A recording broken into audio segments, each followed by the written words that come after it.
Let's get started. Good afternoon, everybody, and welcome to today's CIPD webinar on embedding flexible working for all. I hope you're all well. My name is Daphne Doody-Green and I'm the head of CIPD Northern England, and I'm delighted to be hosting this session for you today. And it's great to see so many of you joining and continuing to join, and for what is especially an important and topical discussion as we consider how we create more inclusive and fair workplaces both now and in the future. So last month we launched our Flex from First campaign, where we're encouraging employers to support flexible working. This includes a change to UK law to make flexible working requests a right from day one. So you can pledge your support through the flexible working pages, which are on the slide in front of you. And I guess this flexible working campaign really sets the context for today's session. So in today's session, you're going to hear from three speakers who will share insights, evidence and examples that will support you as you consider embedding flexible working practices and making it a reality in your organisations. We're joined by Ben Wilmot, who's the head of public policy at CIPD, Dr. Charlotte Gascoigne, who is a flexible working consultant and researcher with 20 years experience in changing organisational practice, and Vicky Casey, chartered member of CIPD and head of HR business partnering at the University of Sutherland. So thank you all for joining us today and contributing to this session. I do have some housekeeping that I need to cover off with you before we get started. So the session will be recorded and will be available on demand via our webinar section of the website. You can also access previous webinar recordings and sign up for some future ones, including this week's session on how to run successful online placements on Thursday. We'll also be hosting another session on the 8th of March on testing, followed by a discussion panel discussion on mental health. There are future webinars also available. So if you haven't, please go onto the webinar pages and register now. Slides will be available later on, and my colleagues will add a link to the flexible working pages of our website. You will be muted throughout the session, and to submit questions, we would suggest that you use the Q&A box, not the chat function, as we won't be monitoring the chat function. Please use the Q&A box, and I'd strongly encourage you to ask questions today. This is your opportunity. If you do want to network and share observations, please use the chat function, but use the all panelists and attendees button to make sure everybody can see your comments. And before we get started, I just want to remind you of all the great resources that we have available for you. We are updating our FAQs and resources all the time on the CIPD website to make sure that you have everything available to respond to the current situation. So a reminder to go to the CIPD Coronavirus Hub. And we've also updated our flexible working pages so that you can get the latest guidance and resources available for our members. You do have access as members to an individual legal advice line, so call HR Inform helpline, and that's available 24/7. And then finally, CIPD members in the UK and Ireland can also access our new Wellbeing Hub and helpline. So together with an award-winning workplace wellbeing provider, Health Assured, we're now providing CIPD members with free 24/7, 365 days a year online consultations with qualified therapists. So members can find out all that information via our benefits webpage, as well as you can see on the slide, an unlimited free access to a health app. So lots of great resources for you to access. Okay, so let's get started.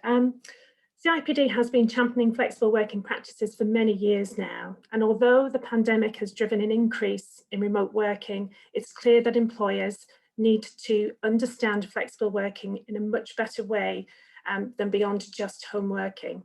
Our research tells us that 46% of UK employees still don't have access to flexible working, whether that is remote working, flexi time, job shares, compressed hours, part-time working, or even 9 to 5. So the number of quality flexible jobs falls short in demand of the current demand. and there's lots of inequalities and variables in terms of how employers are approaching flexible working.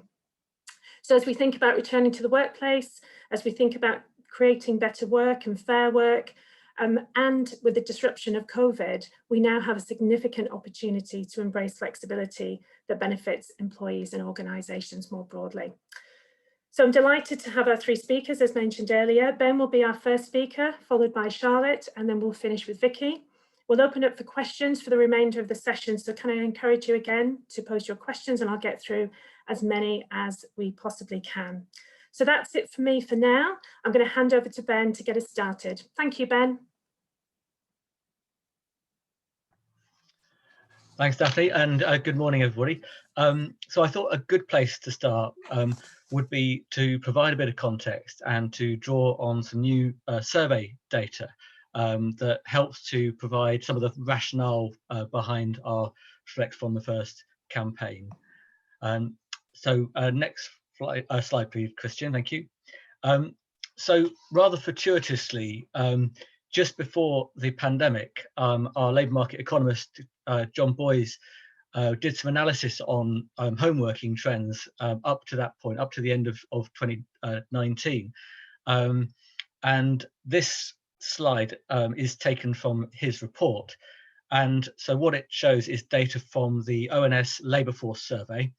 And the orange line is the data up until 2014, when they stopped asking the question around do people work from home occasionally. What this slide shows is that back in 2005, about 22% of people said that they work from home occasionally, and risen to sort of just under about sort of 24.5, I think, by 2014. And then John has extrapolated forward using the previous data as his sort of baseline.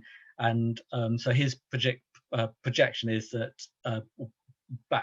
this is almost exactly this time last year, that the proportion of people who work from home occasionally was about 25% by the end of 2019. There's also data in the report from the LFS survey which showed that about 5% of people were working from home all the time at that point as well. So this led John in the report to say we can confidently assert that around 3 in 10 people work from home exclusively or occasionally. So that was a situation broadly just before the pandemic. Next slide, please. But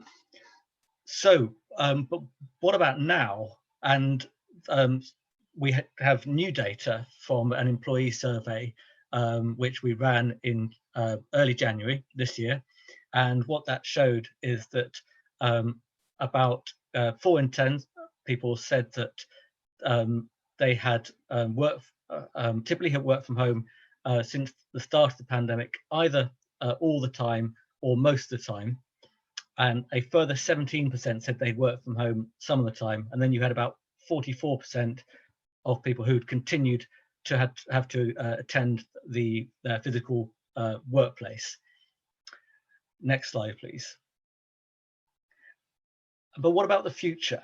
So of course it's very difficult to say for certain exactly what this will look like in terms of home working, at least for the future. But some employer survey data which we published in September 2020 showed that employers do expect a significant increase in in home working. So before the crisis, employers estimated that on average about 18% of their workforce work from home on a regular basis, and about 9% work from home all the time. And then we asked in the survey, what proportion do you think will be working from home after the crisis? And broadly, the proportions have doubled. So after the crisis, employers expected about, on average, 37% of the workforce to be working from home regularly, and about 22% to be working from home all the time. So a really significant shift. Certainly that was employers thinking back then. we don't, of course, know exactly what the real picture will be, but I think it does suggest that there will be a sustained increase in home working. Next slide, please. However, what we've also found is that there is going to be, at the moment, there's much less focus on other forms of flexible working. So this data in this slide is taken from an employer survey which we conducted in January this year. And what it showed is that while nearly half of organisations plan to take steps to enable more home and hybrid working over the next 6 to 12 months, only about a third, less than a third, 30% of employers are planning to increase the uptake of other forms of flexible working besides home working over the same period. So I think there is a risk that we do see more of a two-tier workforce where some people can benefit from home working and the flexibility that provides, and many workers have to continue to attend the workplace and have very little flexibility. Next slide, please.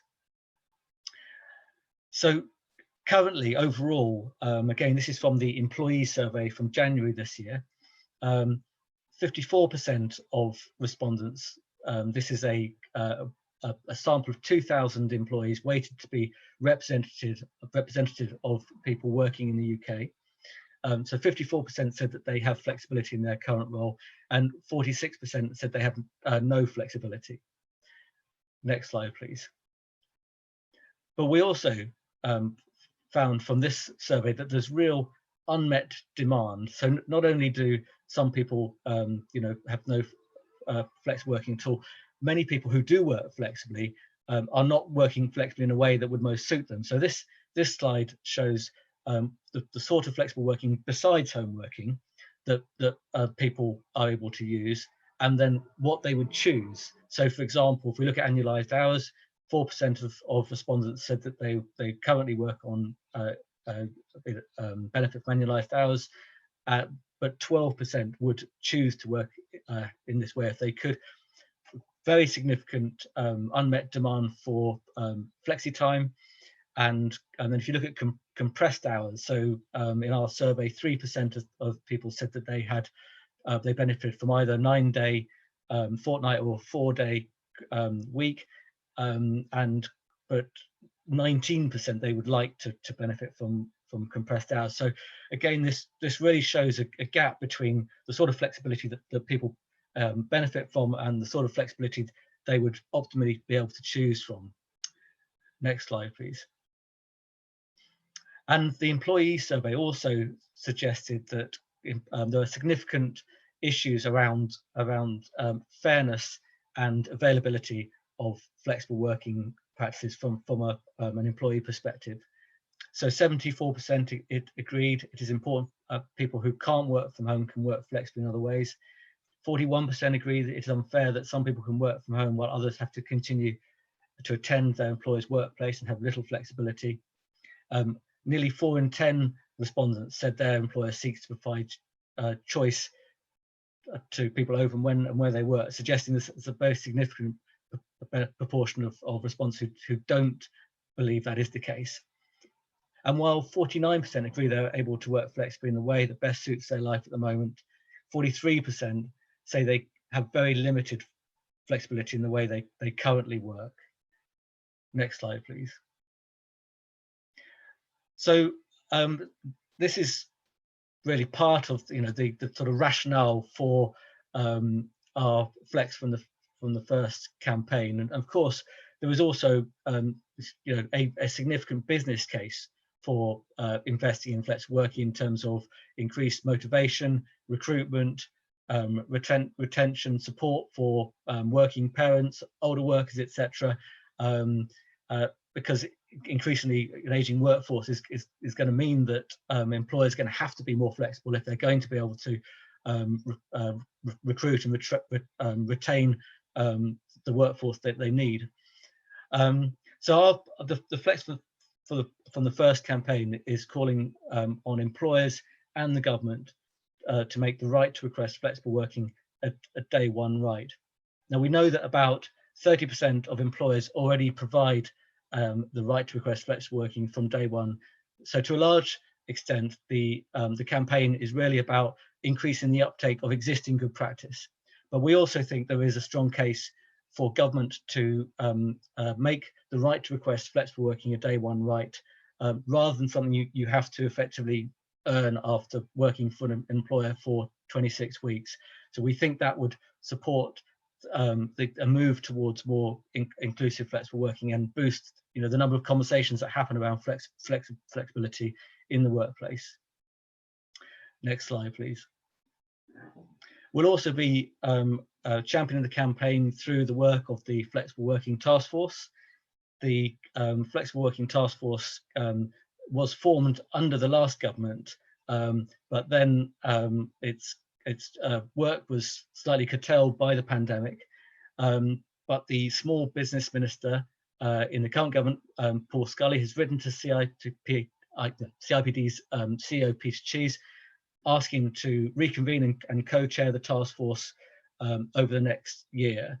And membership includes BEIS, Treasury, the Department of Work and Pensions, ACAS, and organisations like CBI, BCC, TUC, FSB. So it really has a wide-ranging membership and reach.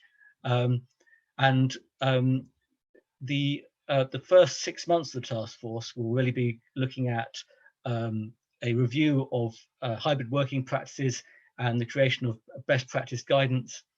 And it will also explore what can be done to support and promote informal, ad hoc or non-contractual flexible working. And the task force work will also feed into the forthcoming consultation on making flexible working the default. That was one of the ambitions set out, or the intention to consult on that was set out in the Queen's speech. Right, I'll leave it there. I understand we've got a busy agenda for the webinar. Very happy to take questions as we go at the end of the session. Thank you, Ben. Great insight there. We're going to go quickly on to Dr. Charlotte Gascoigne. I'm going to pass over to you now, Charlotte. Thank you. Thank you, Daphne, and thank you, Ben. That's a really helpful overview of the sort of landscape at the moment. I'm going to talk a little bit about some work that I've been doing with the CIPD about the employer's response to the pandemic. This is research that's coming out later this year, but I have also reviewed existing previous research, particularly on home working. So I'm going to talk a little bit about that. As Daphne said at the beginning, I've been working in this field for well, actually it's 22 years now. So this is my passion, and I'm going to cover 4 areas in the talk today. Briefly, because I've only got 10 minutes, but first of all, to talk a little bit about the Flex from First campaign. Secondly, to look at home working in the pandemic, and I'll be drawing on that work I've just mentioned with the CIPD. Thirdly, to make a brief point about flexibility of hours, and then fourthly, an even briefer point about the business case as it is at the moment. And I'm really drawing on, the experience of being involved in this field over a long period of time. So those are my 4 areas. Next slide, please. So the first point is about the Flex from First campaign, and I just wanted to really support that campaign and say that this is a really important step forward in terms of removing the barrier to changing jobs, because the point of hire is an opportunity for negotiating flexible working, and it's one that is sometimes people find really difficult, particularly because of this 6-month period. However, it's a really important basic principle that Flex from First levels the playing field, if you like. However, there are 4 other points or opportunities, if you like, to negotiate flexible working. And I just wanted to really make the point that, the personal request is the sort of typical opportunity that people expect to make a request for flexible working or to negotiate flexible working. I really wish more employers would make it part of an annual review. So an annual review of people's working arrangements. Have you got the flexible working that you want? So not just when somebody requests, but to take it from a sort of the employer reacting to individuals to a more proactive approach. So the employer actually asks rather than waiting to be asked. And then obviously sometimes there are big organisational initiatives around flexible working, so flexible working sometimes comes about in that way. They're often linked to reducing office space. And then the last one is, I've called it market shock, but that's when something like coronavirus happens, and as Ben has demonstrated, huge change in people's attitudes, a sort of a trial of a new way of working that comes as a result of a market shock. So I think the Flex from First campaign fits really well within that landscape. It's a really important element. Next slide, please, is about my second point. So my second point is about home working, and here I'm drawing a distinction between the hygiene factors and all the other factors. And the hygiene factors are the things that in the situation we're in at the moment, when lots of people have been doing involuntary flexible working, involuntary home working, the hygiene factors have not always been in place. So I'm hoping not many people are still squashed under the stairs next to the gas meter trying to work with inappropriate workspace or IT kit and so on, although I know there was a lot of that at the beginning of the pandemic. But obviously that's a really basic factor. Having appropriate domestic circumstances, is another one that comes up all the time during the pandemic. And I think it really helps to distinguish between the hygiene factors and the sort of effectiveness or work-related factors. And the hygiene factors are things like, the broadband, the IT kit, having a workstation, a chair that doesn't hurt your back, appropriate childcare if that's part of your needs. And I think the pandemic has really, made that distinction, brought that distinction to the fore about the hygiene factors and the work factors. Next slide, please. So when we've dealt with the hygiene factors, how do you get to effective home working? And the answer is, for most people, as Ben's landscape shows, the answer is probably hybrid rather than total or exclusive home working. And it's all about tailoring. But having said that, the hybrid picture, which is the picture in the top right, people sharing their work between working from home part of the time and working in the workplace part of the time, it doesn't work for everybody. As Ben said, it's maybe going to be a third of people perhaps after the pandemic, this hybrid working position. But certainly half the workforce, at least half the workforce, possibly more, has not done any home working during the pandemic. They've been furloughed or they've been in the workplace. And if you work in any of those other jobs, whether it's construction or catering or teaching or healthcare or a really wide range of other jobs, this change hasn't happened for you. And just to foreshadow what I'm about to say about the business case at the end, I think we need to think a lot more about those kinds of jobs. Next slide, please. Very briefly, what does the research tell us about home working? And just looking at I did a review of previous research on home working at the end of last year, which is available on the CIPD website. 5 really brief points to make. First, about work-life boundaries. They can be a challenge when you're working from home, and 2 things happen. Work extension, so people carrying on working into the evening or starting work earlier, and work intensification, which is about people not taking breaks, not standing up to stretch as much as they might, because you're not moving to another meeting room for another meeting. You're sitting at the same desk all the time in your home. You're probably not having coffee or taking breaks or, even just walking around a bit. And that's definitely comes up all the time as a challenge for home workers. Secondly, concentration. Concentration can be a benefit. The ability to concentrate, to avoid distractions, can be a benefit, but only if you've got the hygiene factors sorted out. In fact, the lack of commuting is the most commonly mentioned benefit. But avoiding distractions and being able to concentrate certainly can be a benefit if you've got the hygiene factors sorted out. Thirdly, the point about productivity, which is the one everybody always wants to know about, is are home workers as productive as office workers or workplace people based in the workplace? I think the answer is that they can be, if good team processes are in place and good task-related communication is in place. In fact, there's good evidence to show that hybrid working can outperform co-located workers if they've got the processes right. So that takes us to the next point, which is about tasks. And I think when you're looking at home working, it is all about the tasks and the tasks within a job and the processes across the whole team. So rather than looking at it at a job level, it really helps to look at it as at a task level and a team level.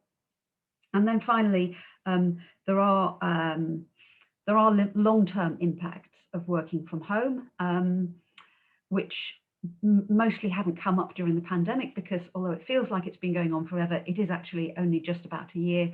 But for studies of home working over multiple years, the long-term impacts are about reductions in informal learning, reductions in relationships, reductions in cross-team or cross-company networking, and indeed getting forgotten when it comes to promotions. And those impacts are really important in the long term. Next slide, please.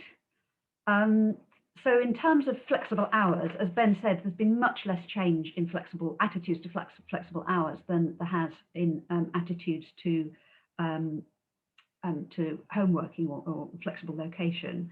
And the reason that it's changed much less is because it's a totally different job design challenge. There are some jobs symbolized by the picture in the top right where we can sort of smash the clock and our tasks can be done at any time, but they are probably a minority. Most people are doing jobs where the tasks require specific times, and that's particularly true of customer-facing jobs, people working in call centres or people working in manufacturing, particularly true of interdependent jobs. I don't think many of us are building human pyramids, but lots of us have meetings at particular times and need to talk to other people at particular times. And those interdependence is a really key element of whether your job can be flexible in terms of hours or not. So really, next slide, please. That's really just making that point that the flexible location scale is completely different from the flexible hours scale. So in that sense, it's perhaps not surprising that flexibility of hours hasn't changed as much as flexibility of location. The really positive thing is that attitudes to flexibility of location have changed, and that in an enforced trial such as the one that's been imposed on us all by the pandemic really can make a huge difference to people's attitudes. But it is important to identify which tasks are on which scale. And just as a sort of sidebar, you can increase hours flexibility by looking at it across the whole team, particularly in those team-based jobs like manufacturing and call centres and retail and logistics and all those sorts of jobs that are based around shift patterns. So my fourth and final point is about the business case. So the next slide just says very briefly that it needs more work, and I think it needs more work, particularly around all those people who are doing jobs that don't involve sitting at a desk. We have over the last 20 years focused too much, I think, on office work, knowledge work, managerial and professional work when looking at hours flexibility in particular. And I don't think we've really developed as well the business case for people who work in catering or in construction. And we need really some much more radical thinking about this on the costs and the benefits and where those costs and benefits fall. Because at the moment, a lot of them fall on the individual and the business unit. And I think there might be a case for saying more of the costs, where there are costs, need to fall at the organisational level or indeed at the state level. And the pandemic has certainly meant state intervention in this whole area in a way that certainly hasn't happened previously. So finally, just wanted to say, next slide, please. Finally, if anybody's interested in more of the evidence on previous research on working from home in particular. That's the document that's available on the CIPD website that, as I say, I wrote at the end of last year. And then the report on flexible working, lessons from the pandemic, which is about all the flexible working, not just working from home, is coming out later this year. Thank you. And I will finish there and pass back to Daphne. Great, thank you, Charlotte. Lots for food for thought there, and yeah, we're looking forward to the Q&A. Just a reminder that you can post your questions in the Q&A function at the bottom. So any questions you've got so far, please submit them. And I'm going to hand over to Vicky Casey now, who's actually going to share a case study, an example of a flexible working scheme that she's implemented. So over to you, Vicky. Thank you. Thanks, Daphne. Good afternoon, everyone. As Daphne said, I'm Vicky Casey. I am Head of HR Business Partnering at University of Sunderland. And we experienced what Charlotte quite rightly described as a bit of a market shock during the pandemic. And we implemented a flexible working scheme in July 2020. And CIPD thought it might be interesting for me to share this as part of this webinar. So, going back to summer 2020, the university was reforecasting its financial position following the coronavirus pandemic. And at that point, it was not clear fully what impact the pandemic would have on our income from student recruitment, for example. It seemed likely that we would need to make some cost savings. And as part of that, we looked at staffing costs. And one of the ideas that was put forward was to look at whether staff would want to reduce their hours to work more flexibly. We were also at that time revising our approach to how we expected staff to work. Generally, people have been working from home much more. Many of our staff were working completely at home. Managers were having to adjust to that whole smashing the clock idea where people were working at a time that suited them. People had children at home and caring responsibilities. So all of those things were sort of the business drivers for us thinking about a flexible working scheme. In addition to that, the pandemic had a massive impact on all of our working lives. And the research was starting to come out about specific groups who were disproportionately affected, such as women and those with caring responsibilities. But also people had started to get used to working in a completely different way, sometimes because they had those responsibilities, but other people were working in a way that suited their own lifestyle or personality better. And the technology has advanced and people have become much more comfortable very quickly with technology that enabled that to happen. And then on top of that, the coronavirus pandemic was an enforced pause for a lot of us, and people were starting to think about how they wanted their work-life balance to be, maybe realizing that they wanted to spend more time on different activities to that previously, or with people, family, friends that they hadn't had the opportunity to do. In addition to that, we were starting to think much more about our university culture around inclusivity. So one of the things that is very good about our culture at University of Sunderland is it's very friendly, diverse, and inclusive. And we started to set up network groups for different groups of staff and think about how we wanted to encourage people to be able to be themselves at work. And that includes bringing activities outside work into the workplace and sharing information about that. From a wellbeing point of view, we did put in place quite a lot of wellbeing support around the pandemic, and we already had great wellbeing support. But it was clear that some people were really struggling with the additional challenges that the pandemic was throwing up, working at home or living at work, as some of us felt, and also juggling all of those other responsibilities at the same time as trying to work. So we felt like we needed to do a bit more around well-being and link that, if we could, to flexible working. And then the final thing was employee engagement, and it's been touched on in the previous panelists' sections around the business case for increasing engagement through more flexible working.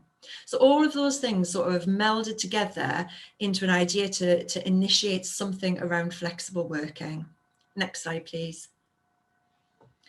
So we decided to put together a scheme brand, more or less brand what we already had around flexible working, because we did already have a lot of good flexible working type policies. So we obviously had a policy around the right to request flexible working, we had a job share policy, we had a career break policy, special leave, so compassionate leave, etc.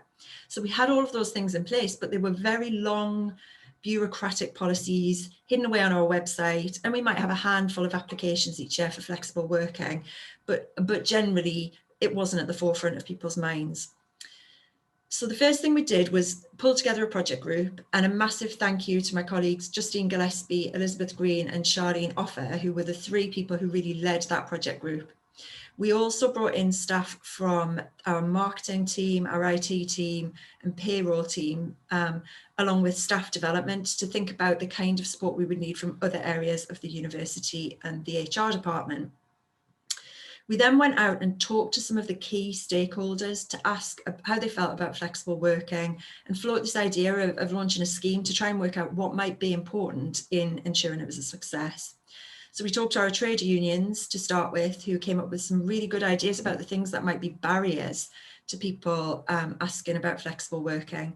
And we also consulted our amazing equality, diversity and inclusion groups. So we have groups for parents and carers, an Enable network for people with disabilities, a BAME network, LGBTQI, a fertility network and a menopause network.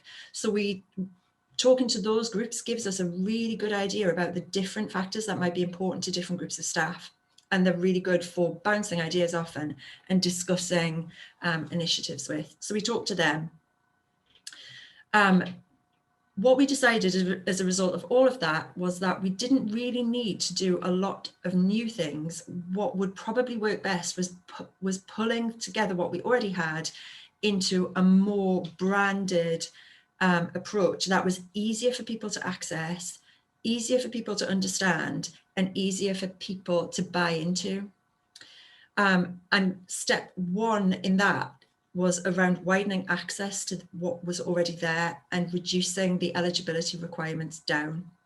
So Justine, our Equality, Diversity and Inclusion Manager, completed the Herculean task of reading all of these policies, and I'm very glad I didn't have to do that, and looking at the criteria that were already there that people had to fulfill, and saying, well, basically asking why do we need people to have this length of service to access this? Why do we have these criteria? And if the answer to that was, we don't know, we then removed the criteria. So for example, we took away the service requirement for the right to request flexible working. So that was step one. All of those policies were rewritten and approved. And then step two was pulling it together into a good visual and easily accessible medium for staff to look at. So that was a website with a bit of a sales kind of approach to the copy on it. Nice visuals, it looked different to anything we've ever done before, and video case studies. So we spoke to several people who had taken up the various flexible working options. So we had a job share, a career break, a flexible working, and they weren't all women who wanted to take time off to look after children. So we had a father, we had someone who had bought additional leave to travel and take more time over hobbies. So we had a really good broad set of video case studies on there. We also had a face and a voice. So the person who actually was leading the project from an advising staff point of view had her photograph on there, an explanation of how she herself worked flexibly, and the copy was written in a way that it could be perceived that the staff were being talked to by this person. And then the thing that I love most about the whole thing, which was really effective, was we put a contact us for a chat button on there. So rather than saying, read the policy and decide what you want to do, or in fact, read all 7 policies and decide which one suits you best, we tried to make it as low friction as possible so that people could click the button, fill in a form. They had a choice of video, web chat, telephone call or email. So we catered to everyone, everyone's different communication preferences. And they would be contacted by the person whose face was on the website by and large. So it sort of personalized it and made it feel like it was a chat. It was a no obligation chat. But of course, as soon as you start to talk to someone about something, you're more invested in it And our business case was to try to get people to take this up. So that was sort of quite an effective thing that we did there. So it was more of a sales approach, and we looked at it as we had these products that we were trying to sell, and people could contact us for a chat and we would explore their needs. So it was almost the other way around. We asked them to talk to us about what they wanted to achieve, how they wanted their life to be, what the drivers for them were, and then we could advise on the right product for them to achieve that where possible. And we also were prepared with information about implications for tax, and pension contributions of the various options. So for example, for some people, it was better to purchase additional annual leave from a pension point of view. The final point on that slide is a really key one, and that is line manager training and support. So all of this was great, and we got a lot of interest and a lot of engagement from staff, but we did feel it was really important to put in place line manager training and support to go alongside that. So one of the video case studies on the site was a line manager who had supported several members of his team to work flexibly, and he talked really candidly about how he'd done that, top tips, the benefits and the pitfalls of that, and I think that was really effective. We also designed and ran, in conjunction with the organisational staff development team, a series of webinars about how to support staff to work flexibly. They were really well attended. And I think, you know, virtual webinars, as we're saying now, are much more convenient. So I think we got better attendance than we would have done if they'd been face to face. And we went very much with a message of start with yes.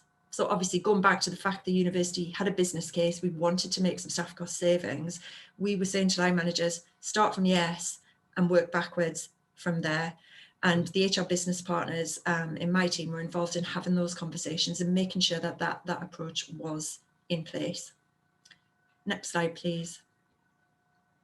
So in terms of the impact, we launched it in July 20, so it is still early days, but up to now we've supported 34 staff to work more flexibly, which is a massive improvement in terms of numbers. One of the things that is really, really annoying to me is we never recorded the numbers of flexible working requests centrally before, so I can't compare it, but it was at most a handful every year. We did have a staff cost savings target, and we exceeded that in the first 3 months of the scheme, which was designed to run for a whole year. There has been a cultural shift. Calling the scheme Flex Select in itself seems to have made it easier for people to remember it, and it sort of is now part of the cultural language within the organisation. And I've been really surprised at how quickly that has happened. People talk much more positively about flexible working, and the anecdotal feedback we've had so far has been really, really good and positive around it. In terms of what's next, the first stage is to properly evaluate the scheme. It is still early days, but we are going to go out with a questionnaire to those who took up the flexible working options, and also those who inquired but didn't, as well as including questions around this in our whole organisation pulse survey. So hopefully I will have much more concrete evidence of the positive impact of the scheme, in addition to the cost saving that we achieved. We're also looking at how we move forward with this. So it was a one-year scheme, and we're going to think now about redesigning, if it needs it, for the future.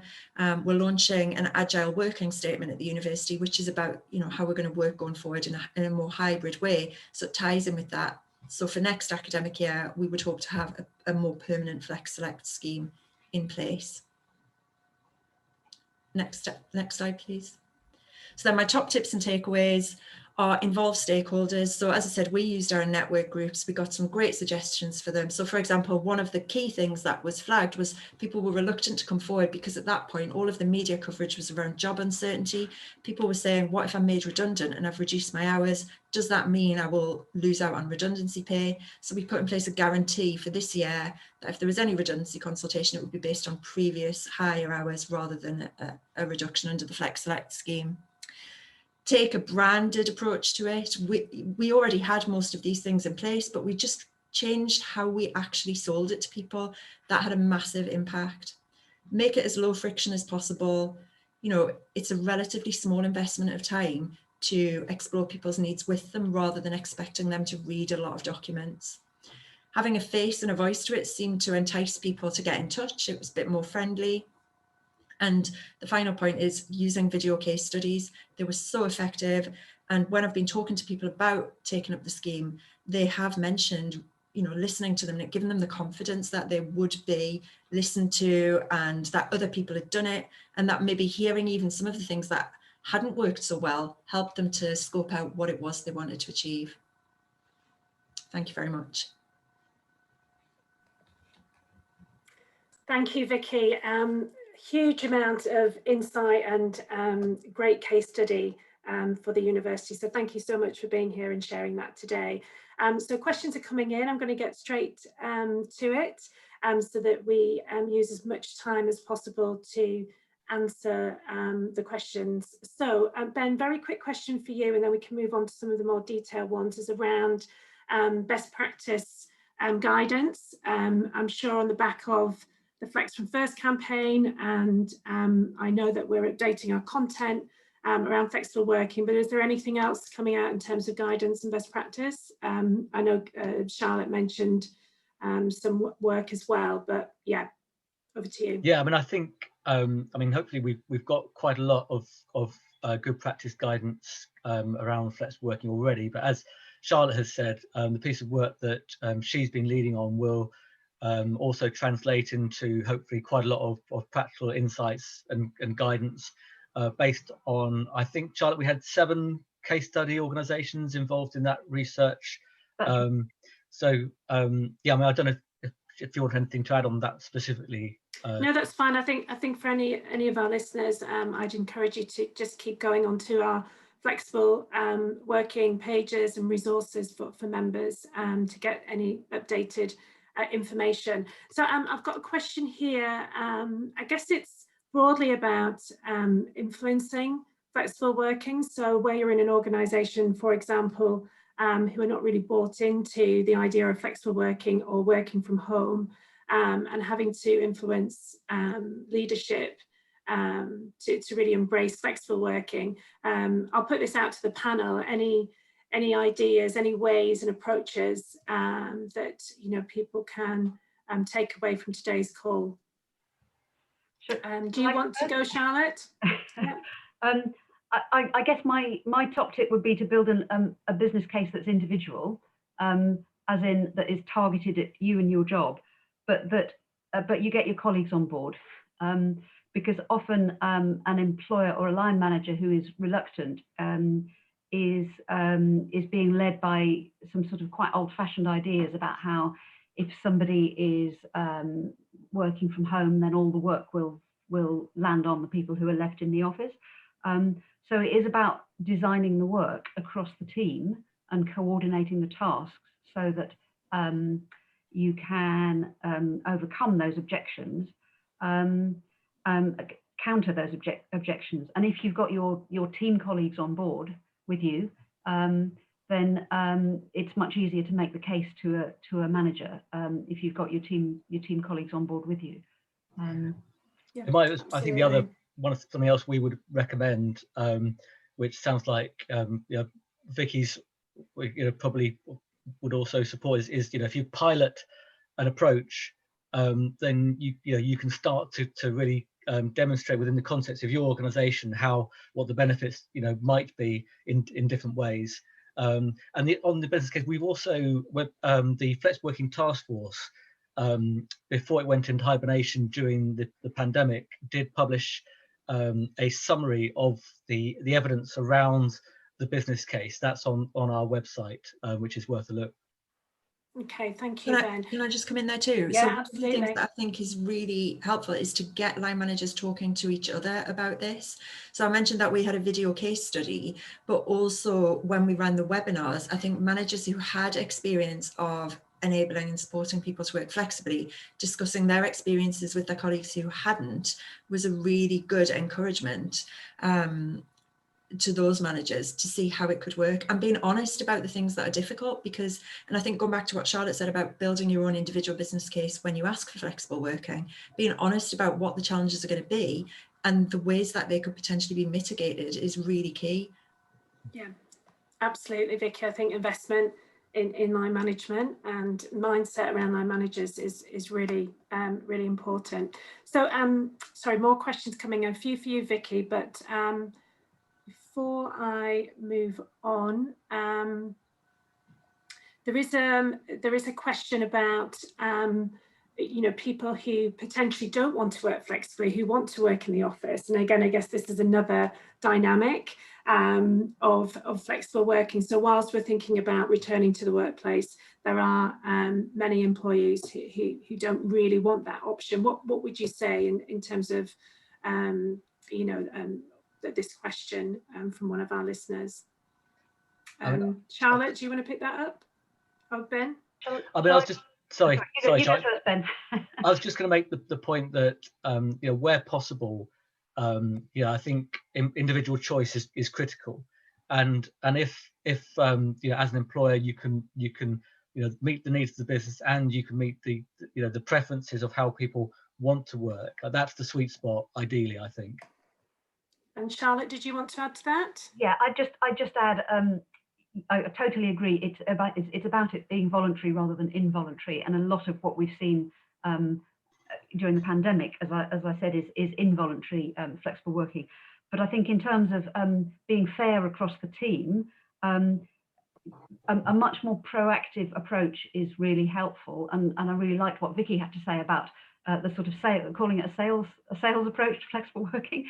But if you as an employer can be more proactive about it, don't sit back and wait for an individual to request, because if you do that, then you can often end up in a sort of accommodation mode, whereby you think, oh, we've got to be nice to her because she's asked, and then we've got to be nice to person 2 because he's asked, and then we've got to be nice to person 3, and you end up with a sort of patchwork of accommodations that don't actually add up to effective working across the team.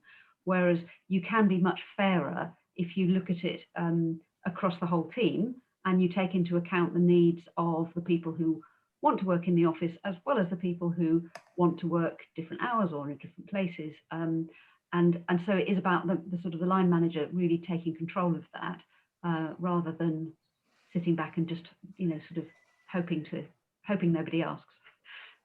Yes, no, thank you, Charlotte. Couple of questions for you, Vicky. I'll kind of generalise one, because I guess there was a question about the impact of your initiative on your customers, as well as the staff flexibility.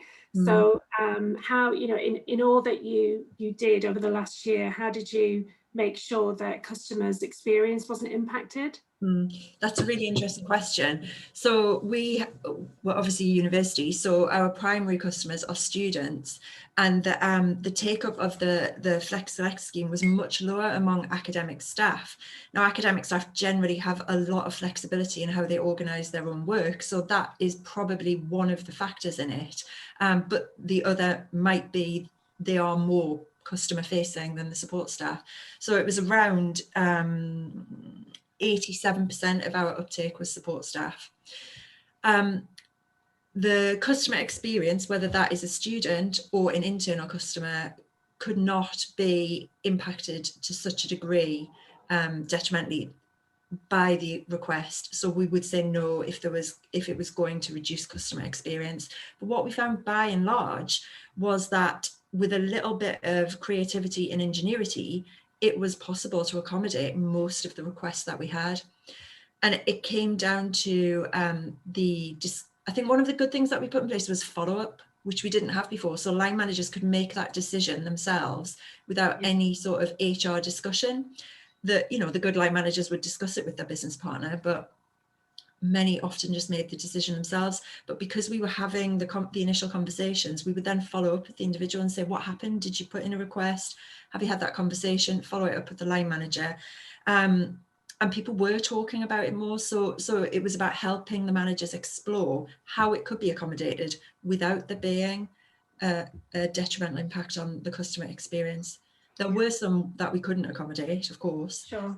but overall it was actually surprisingly easy to do with a little bit of creativity. That's great, thanks, Vicky. A question for Charlotte now. There's a question around engagement and working from home. So how do we decide on the types of activities that we need to do to keep people engaged, and how do we know that they're working when people are at home, and then how do we equip our line managers in terms of kind of engagement and performance whilst people are working from home? So lots of questions in there. So I'll hand that one over to you. Okay, so I think we probably do need to draw a distinction between engagement during the pandemic and engagement in our new normal, whenever that arrives, post-pandemic. I mean, obviously, a lot of employers during the pandemic have been doing a huge amount of,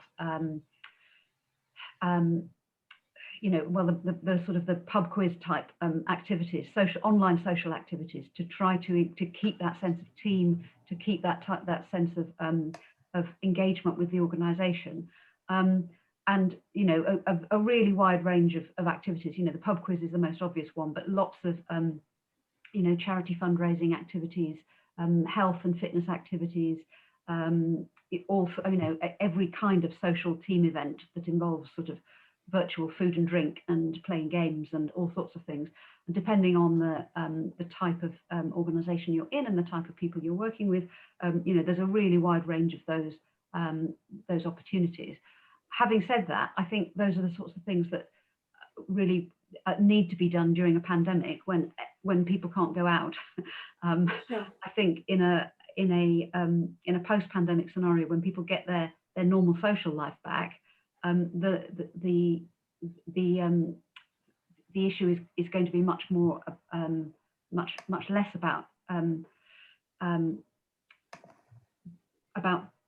people needing to be socially engaged, and in that situation, I think, part of the reason that I'm much more of a fan of hybrid working rather than total exclusive home working is because I think most people do need some sort of face-to-face contact in order to keep those relationships going with their team and with their organisation that enable that sort of engagement. Sure. I think just one final point is that another thing that a lot of organisations have been doing during the pandemic is sort of town hall, sort of Q&A with the chief exec, those sorts of Zoom events where you can make those sorts of direct connections with senior people in the organisation that can really help with organisational belonging. And you know, several of the HR directors I've been speaking to have been saying, well, we're going to keep those when we in the post-pandemic world. We'd like to keep doing those because we can't have, you know, 250 people in a room when we're all working in the office, but we can have 250 people on a Zoom call, all of whom are, you know, able to ask questions of the chief executive, talk about strategy, you know, and those can be very engaging for people. Thank you, Charlotte. There's another question here about, I guess, the broader unfairness of flexible working, and that it isn't inclusive, particularly for lower paid workers, manufacturing workers. And I guess it's, you know, what kind of activities, what are the first steps that need to be considered when it's those type of roles in terms of trying to embed flexible working practices? I think Ben and Charlotte, you touched on this in your presentations. So yeah, Ben, I'll come to you first of all. Yeah, I think, I mean, I would go back to sort of, you know, starting small, making the sort of case around more inclusive, innovative ways of flexible working, and then once you've demonstrated that it can work in that context, then it's, you know, it's much more likely that you'll be able to build on that.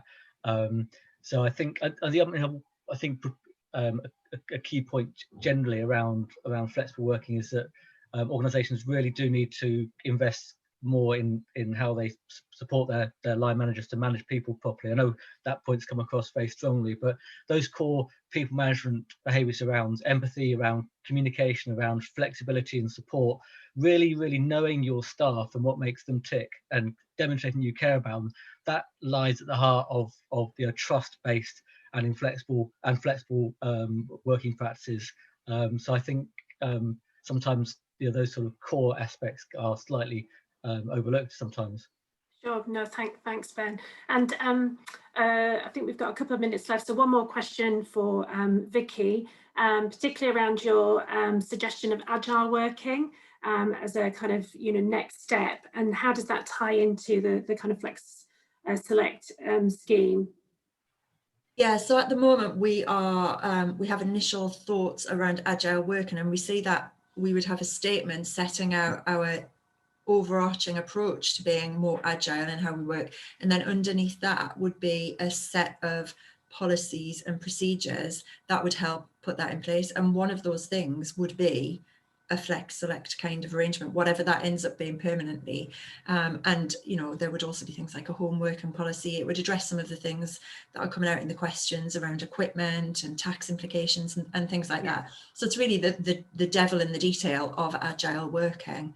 But the agile working statement will be around, this sounds a bit cheesy, but more of a state of mind. Yes, absolutely. No, thank you, Vicky.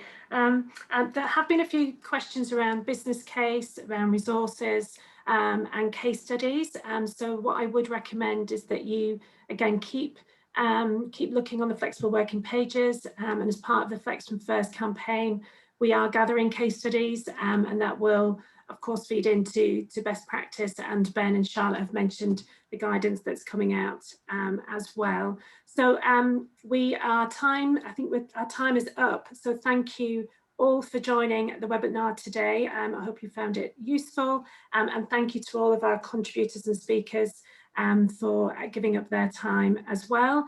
Just a couple of things. The webinar will be available on demand later, as will the slides. So please keep an eye out for that. And a final reminder about the wellbeing support that I mentioned earlier. So it's been lovely to host this session for you today. And yeah, we'll see you at other sessions over the next couple of weeks. Thank you.